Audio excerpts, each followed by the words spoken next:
जय जगन्नाथ। आपण को कलर पर्स व्यवहार कर पर्स आपणकर असुभर कारण होनी तो आसतु जाना न्यूमरोलॉजी हिसाब रे कलर महत्व बहुत अधिका। आपण क्यों कलर यूज करुछंती क्यों कलर आपण पई शुभ क्यों कलर आपण पई अशुभ से ही पर्स मध्य रही था। पर्स मध्य आपण जीवन को प्रभावित करे।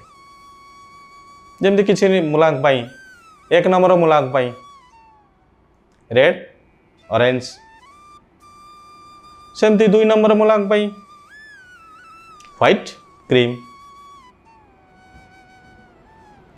तीन नंबर मुलांक पाई गोल्डन येलो ये विभिन्न प्रकार मुलांक पाई अच्छी से ही आपण माने आपणकर मुलांक हिसाब से रखिपारे नहले आपण बहुत असुविधा हो पारे।